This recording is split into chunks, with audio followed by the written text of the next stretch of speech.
Now, the next couple of days, while it is mild, more crews are going to be out there exchanging the snowplows for fixing potholes. Meteorologist Liz McGiffin is joining us live outside of the Storm Team 4 mobile weather lab powered by the Waterworks. She rode around with one of those crews today and found out more about how this weather is really keeping them busy, Liz.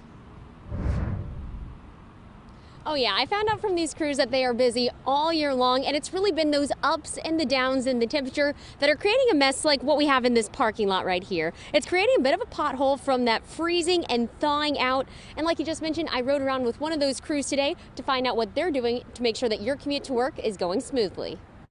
I'm going to get out here and set my aero board up, and then we'll be ready to go. I'll give you the heads up. The warmer weather means that workers in these trucks are going to be fixing potholes instead of plowing snow. The ground's doing what Mother Nature has to do, going from expanding and contracting, and it's hard on highways. No matter how much you build them to deal with it, it still happens.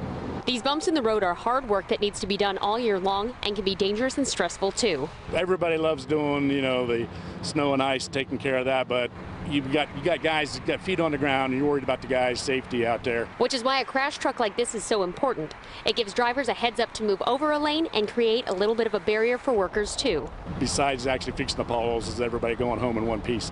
We worry about that a lot because there's a lot of speed coming at you. People don't realize how fast they're going until you're actually standing and they go by you. So we worry about that. Well, one thing that you can do to ease the relief of these crews that are working hard on the side of the road is do things like limit distracting driving by putting down your cell phone. Local for you in Columbus, I'm Liz McGiffin, NBC4.